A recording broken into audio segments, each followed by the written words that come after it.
Değerli basın emekçileri, hepinizi saygıyla selamlıyorum. İyi çalışmalar diliyorum. Bugün birkaç konuya değineceğim basın toplantısında.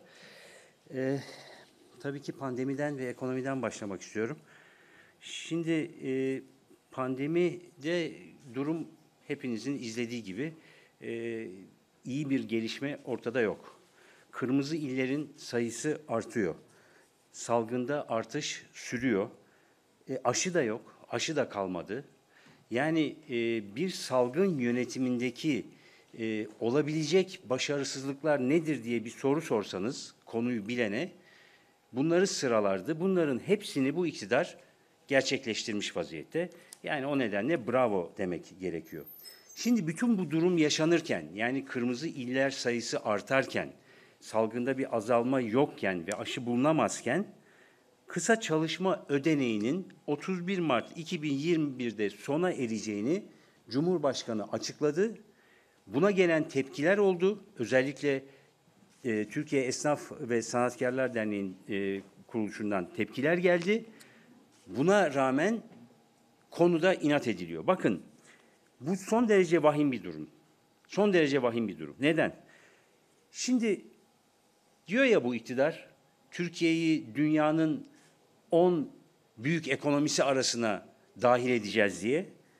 Şimdi bu palavra ve dünyanın büyük ekonomileri ne yapıyor? Karşılaştırmasını yaptığımız zaman şunu görüyoruz. Almanya daha yeni bir destek paketi açıkladı. 750 milyar avro. Yani pandemi döneminde güvence sağlamak için esnafa, çalışanlara güvence sağlamak için açıklanan destek paketi. Amerika 2 trilyon doların üzerinde destek paketi açıkladı. İngiltere 330 milyar sterlinlik destek açıkladı. Yeni bunların hepsi. Ve üstelik de esnafa İngiltere 25 bin sterlin geri ödemesiz destek sundu. Fransa, Hindistan, Çin bunların hepsi milyarlarca dolarlık destek paketleri açıkladılar. Bunların hepsi yeni oluyor. Peki dünyanın büyük ekonomileri bu destek paketlerini açıklarken Türkiye'de Adalet ve Kalkınma Partisi iktidarı ne yapıyor? Kısa çalışma ödeneğini keseceğiz diyor. Şimdi şunu hatırlatıyoruz. Bir yılda sadece 41 milyar Türk lirası destek verdi iktidar bu ülkenin emekçilerine ve bu destek de emekçinin işsizlik fonundan karşılandı üstelik. Emekçinin işsizlik fonundan karşılandı.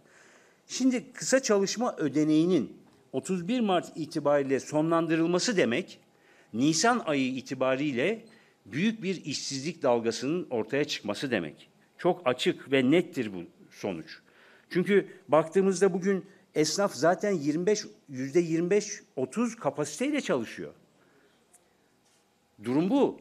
Yani restoranlar, lokantalar açısından bakacak olursanız esnaf %50 kapasiteyle çalışıyor. Akşam 7'de kapatmak zorunda kalıyorlar.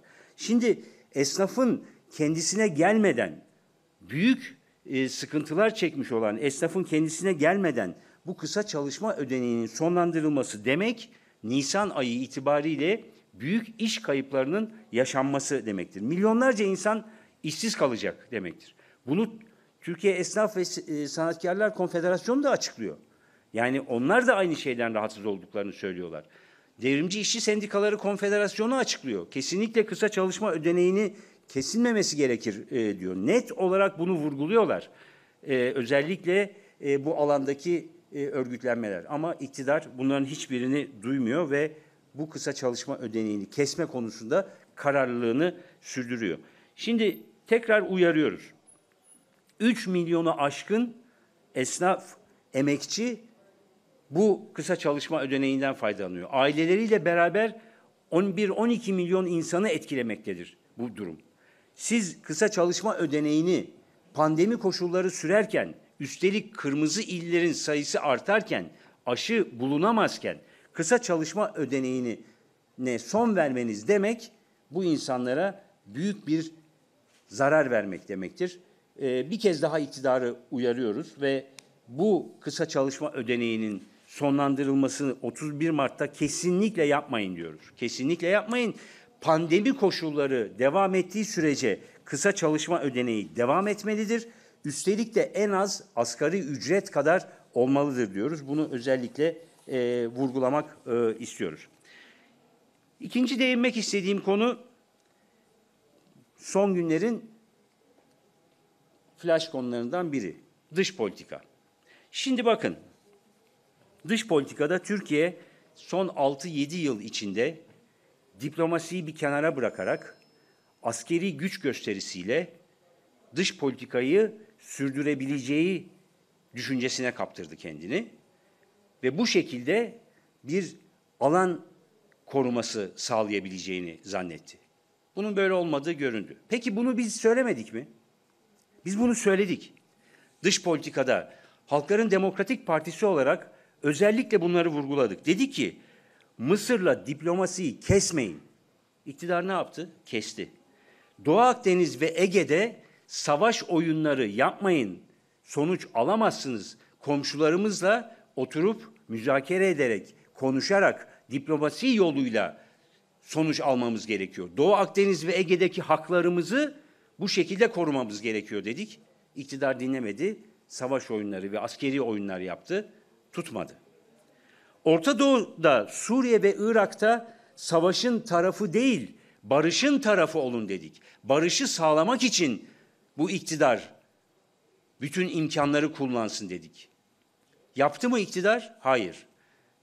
Bunu da yapmadı. Tam tersine barışı tesis etmek yerine barışın tesisi ve Irak'ta, Suriye'de demokratik rejimlerin tesisi için çalışmak yerine savaşın tarafı oldu ve bu savaşın içinde yer aldı. Hala da yer almaya maalesef devam ediyor. Bunu da dinlemediler. Libya'ya Selefi grupları göndermeyin. Libya'da askeri operasyonlara girmeyin dedik. Dinlemediler.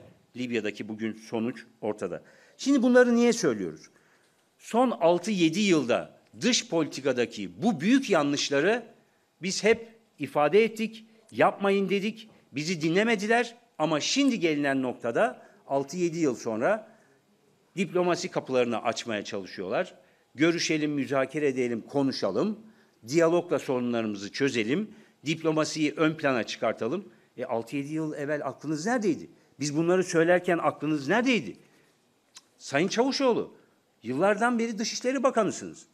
Biz bunları size söyledik. Bu meclise geldiğinizde söyledik. Yaptığımız basın toplantılarında söyledik. Grup konuşmalarımızda söyledik. Niye dinlemediniz? Dinlemediniz. Şimdi dış politikada 180 derece dönüş yaptığınız zaman güvenilirliğiniz olmaz.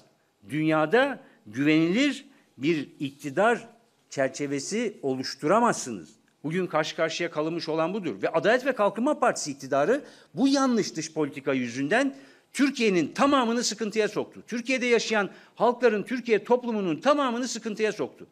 Neden? Bunun cevabını, bunun hesabını nerede vereceksiniz? Bunu sormak istiyoruz gerçekten. Bu kadar tutarsızlık, bu kadar güvenilmez bir politikayla, dış politikayla yürüdünüz. Sadece bu konuda değil, zihniyetinizi değiştirmediniz. Bakın, Sayın Çavuşoğlu, geçen gün Slovakya Dışişleri Bakanı'yla yapılan görüşmenin ardından konuştunuz. Şöyle dedi Çavuşoğlu, Türkiye-AB ilişkilerinin mesafe kat edebilmesi için geçmişteki hataların tekrar edilmemesi, Avrupa Birliği'nin samimi stratejik davranması gerekiyor. Çok güzel. Sizin samimi ve stratejik davranışınız nerede? Bunu da söyledik size. Avrupa'daki bütün müttefiklerimizle kavgalı hale gelmeyin dedik. Avrupa Parlamentosu'yla kavgalı, Avrupa Konseyi ile kavgalı, Avrupa Konseyi'nin bütün kurumlarıyla kavgalı, CPT ile kavgalı, Venedik Komisyonu ile kavgalı, Avrupa İnsan Hakları Mahkemesi ile kavgalı. Bu hale gelmeyin diye defalarca uyardık. Şimdi diyorsunuz ki AB'nin samimi ve stratejik davranması gerekiyor. Peki siz Adalet ve Kalkınma Partisi iktidarı samimi ve stratejik davranıyor musunuz? Yok, davranmıyorsunuz. Bu söylediğiniz sözler inanılır mı? Değil. Neden? Neden inanılır değil diyorum? Bakın Avrupa İnsan Hakları Mahkemesi'nin 22 Aralık 2020'de Demirtaş kararı var. Büyük daire. Üstelik büyük daireye bu kararı siz götürdünüz. İlk alınan 2018'deki kararı siz götürdünüz. İktidar götürdü. Büyük daire karar verdi tekrar. 5 maddede çok ağır ihlal var dedi. Çok ağır. Ve dedi ki 2020 Aralık Demirtaş kararında Demirtaş'ın salınması gerekir dedi. Kavala için de aynı şeyi söyledi. Şimdi peki siz samimi ve stratejik davranıyorsanız Avrupa İnsan Hakları Sözleşmesi'nin altında imzanız var. Avrupa İnsan Hakları Mahkemesi'nin parçasısınız, tanımışsınız. Onun içinde temsilcisi var Türkiye'nin. Neden Avrupa İnsan Hakları Mahkemesi'nin kararlarını uygulamıyorsunuz? Kaç gün geçti 20 Aralık'tan bugüne? Yetmedi. Yetmedi. Bu ayın içinde geçtiğimiz hafta Avrupa Konseyi Bakanlar Komitesi toplandı ve Avrupa İnsan Hakları Mahkemesi'nin Demirtaş kararının uygulanması konusunda bir kez daha uyarıda bulundu. Ve dedi ki Haziran'a kadar buna dair bir adım atmazsanız Haziran ayında Bakanlar Komitesi toplantısı tekrar yapılacak, gündeme alacağız dedi. Şimdi bakın Sayın Çavuşoğlu, size sesleniyoruz. Siz samimi ve stratejik davranıyorsanız Avrupa Birliği ile, Avrupa ile ilişkiler konusunda önce Avrupa İnsan Hakları Mahkemesi kararlarını uygulayın. Bunun uygulanması için adım atın iktidarın bir parçası olarak. 2, tabii ki Adalet Bakanlığı'na çağrıda bulunuyoruz bu konuda. 3, Avrupa Birliği ile müzakereler yapıyorsunuz üye olmak için. Bakın çağrımız şudur. 23. fasıl yargı ve temel haklar faslıdır Avrupa Birliği ile müzakerelerde. 24. fasıl adalet, özgürlük, güvenlik faslıdır. 2 faslın da açılmasını sağlayın. Bu faslın açılmasını nasıl sağlayacaksınız? Türkiye'de buna uygun bir hukuk ve adalet reformu yaparak ancak sağlayabilirsiniz. Lafta değil, sözde değil. Gerçekten hukuk ve adalet reformu yapılarak bu fasılların açılmasını sağlayın. Eğer stratejik bakıyorsanız meseleye. Size Kopenhag kriterlerini hatırlatıyoruz tekrar. Kopenhag kriterlerini uygulayın. Avrupa İnsan Hakları Mahkemesi'nin kararlarını uygulamayan bir Türkiye, sadece Avrupa Konseyi ile Türkiye'yi karşı karşıya getirmiş olmaz. Aynı zamanda Avrupa Konseyi üyeleri arasında da kötü örnek oluşturur. Avrupa İnsan Hakları Mahkemesi'nin kararları uygulanmayabilir fikrinin ortaya çıkmasına yol açar. Kötü örnek oluşturur. Dolayısıyla bir kez daha bu konuya vurgu yapıyoruz. Şimdi şu çok açık. Eğer bir ülkede hukuk, demokrasi, insan hakları ki bunların hepsi evrensel haklar ve konulardır. Bunlarda eğer bir ülke ileri bir noktada değilse o ülkenin ekonomisi de düzelmez. O ülke uluslararası alanda güvenilir bir ülke olma niteliğini kazanmaz. Şimdi siyasetin gündemine göre kendi gündemini ve kararlarını belirleyen bir yargı mekanizması hukuk açısından güvenilir bir mekanizma değildir. Bu yargı mekanizması bağımlı ve taraflı bir mekanizma haline gelmiştir Türkiye'de. Yürütmenin tahakkümü altındadır ve yürütmenin gündemine göre kararlar vermektedir. Bakın bu kararlardan bir tanesi milletvekilimiz Ömer Faruk Gergerlioğlu hakkındadır. Çok açık bir şekilde yürütmenin telkinleriyle, yürütmenin tahakkümüyle bir karar ortaya çıkmıştır Ömer Faruk Gergerlioğlu hakkında. Ve Ömer Faruk Gergerlioğlu'nun kararı o kadar büyük bir hukuksuzluğu içinde barındırmaktadır ki, Yargıtay 16. Ceza Dairesi'nin verdiği kararda 21 sayfalık bir karardır. 16 sayfalık bir şerh yazılmıştır. Bir üye 16 sayfalık bir şerh yazmıştır ve o şerhte bu kararın esas ve usul yönünden yasalara aykırı olduğunu açık ve net ifade etmiştir. Çok açık ve net. Ve demiştir ki, usul ve esas yönünden diyorum. Bakın demiştir ki, esas niye? TMK 7'ye 2'den değil, ancak TMK 6'ya 2'den bir ceza verilebilir. Yani istinafın kararı esas yönünden de yanlıştır, usul yönünden de yanlıştır demiştir. Şimdi bununla yetinmemiştir. Yine bu şerh yazısındaki üye demiştir ki anayasanın 83'e 2. maddesi yani dokunulmazlık maddelerine göre aslında bu karar istisnai hallerden değildir. Dolayısıyla dokunulmazlık çerçevesindedir ve o nedenle de yargılamanın, kovuşturmanın ve soruşturmanın yasama dokunulmazlığı kazanıldıktan sonra durdurulması gerekir demiştir. Çok açık bir şekilde. Yani Anayasa 14 çerçevesinde değildir demiştir. Peki bunu da dinlememiştir Yargıtay. Şimdi vekilimiz Anayasa Mahkemesi'ne başvurmuştur bu karar hakkında. Şimdi Anayasa Mahkemesi'nin kararı gelmeden vekilliğin düşürülmesi tartışmaları köpürtülmüştür. Enis Berberoğlu meselesindeki durum neyse Ömer Faruk Gergerlioğlu'ndaki durum da aynıdır. Yani Anayasa Mahkemesi'nin kararı beklenmelidir. Karar Yargıtay'daki bir üyenin şerh yazısında da çok açık belirttiği gibi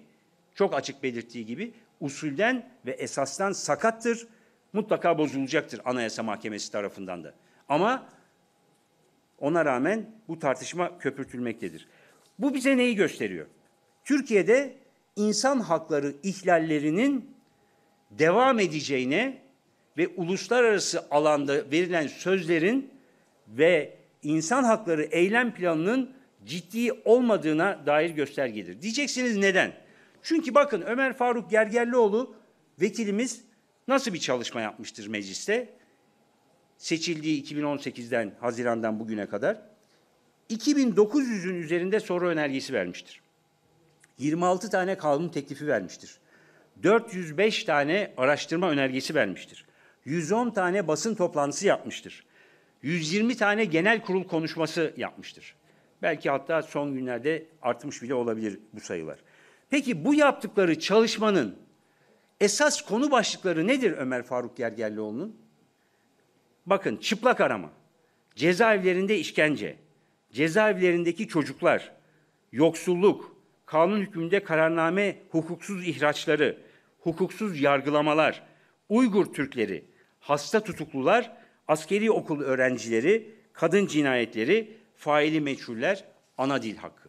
Yani bunların tamamı insan hakları alanını ilgilendiren konulardır. Zaten kendisi de geçmişte insan hakları aktivistidir biliyorsunuz. Mazlum Der'den çalışmalarından hatırladığınız bir kişidir. Dolayısıyla insan hakları ihlalleri konusunda bu kadar ciddi çalışmalar yapmış olan bir vekilin düşürülmesi demek, iktidarın insan hakları ihlallerinin üstünü örtmeye çalışmasından başka bir şey değildir. Bunu da bir kez daha vurgulamış olalım.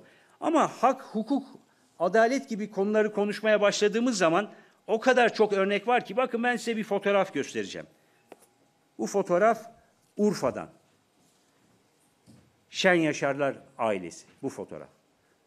Şimdi Urfa'nın Suruç ilçesinde biliyorsunuz 24 Haziran 2018 genel seçim sürecinde Adalet ve Kalkınma Partisi milletvekilinin korumaları ve yakınlarının saldırıları sonucunda Şen Yaşar ailesinden 3 kişi yaşamını yitirdi. Bu aileden 3 kişi yaşamını yitirdi. 2 çocuk ve bir baba. Anne ve diğer çocuk. Şimdi 2018 bugüne geldik. Yargılamada herhangi bir sonuç ortaya çıktı mı? Çıkmadı. Anne bir adalet nöbeti başlattı.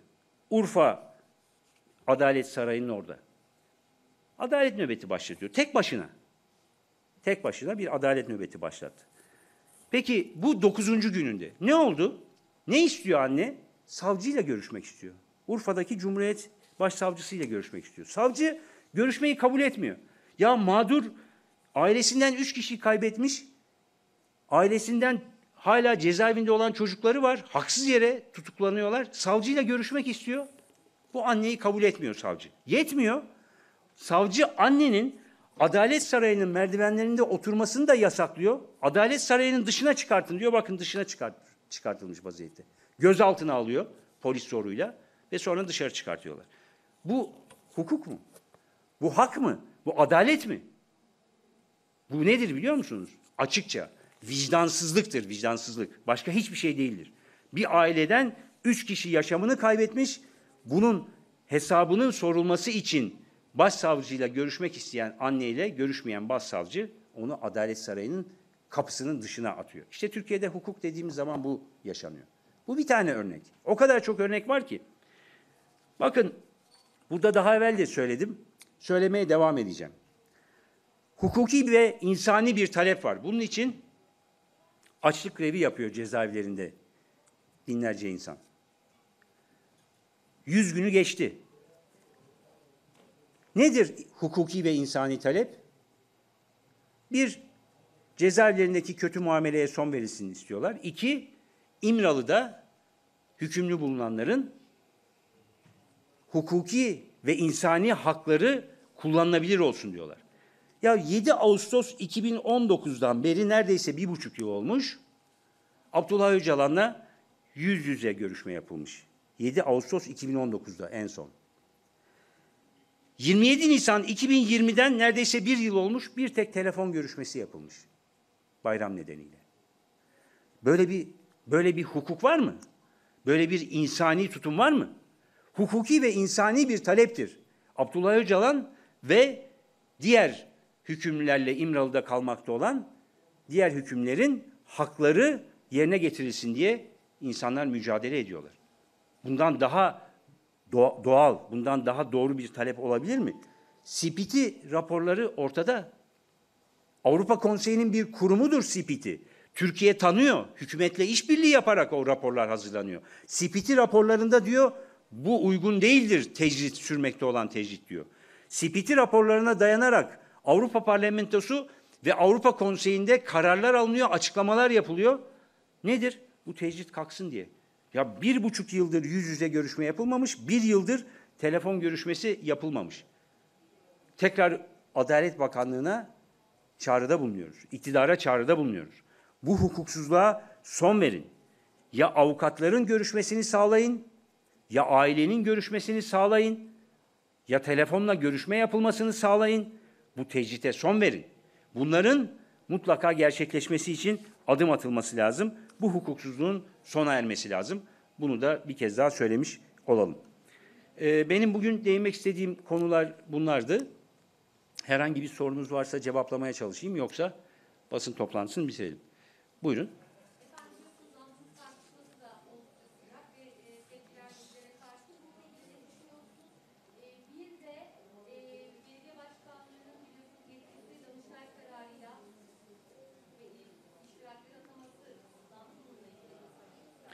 Sonuncudan başlayayım.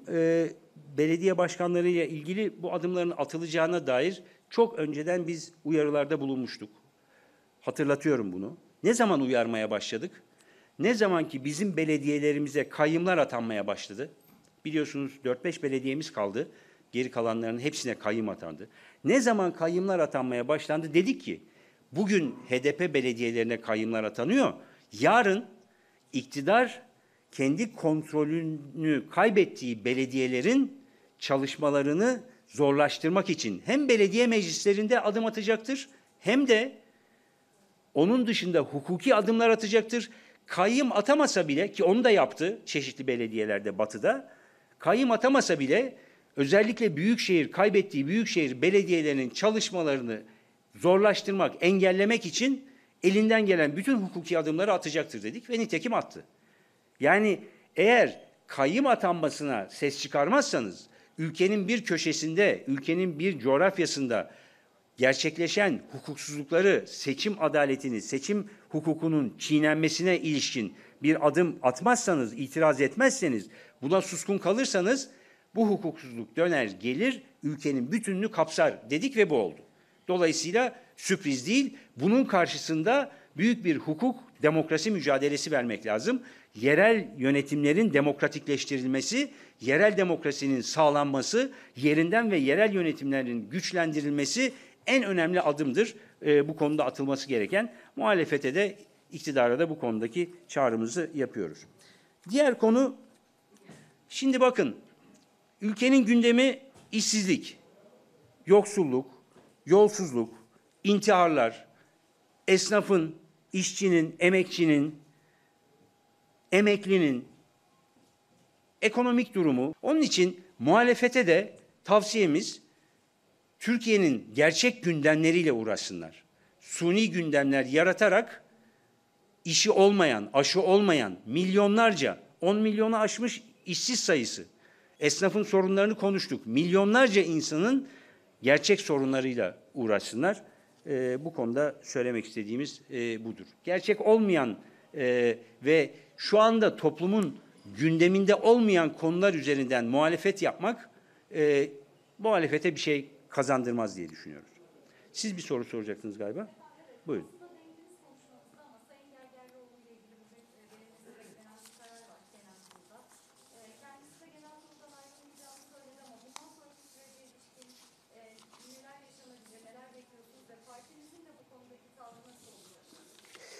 Şimdi bize henüz yani bugün okunacağına dair bir resmi açıklama Meclis Başkanlığı tarafından bize iletilmedi. Dolayısıyla o konu bizim açımızdan henüz belirsizliğini koruyor.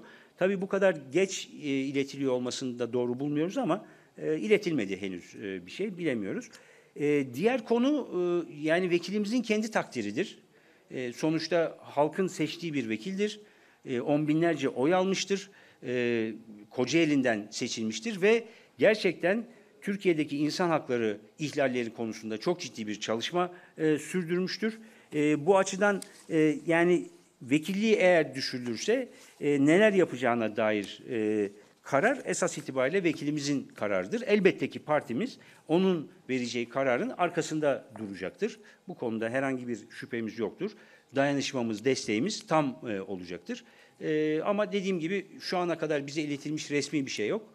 Eğer bugün okutulursa karar, ondan sonrasını hep birlikte izleyeceğiz. Başka bir soru var mı? Yok herhalde. Peki. Çok teşekkür ediyorum. Size iyi çalışmalar diliyorum.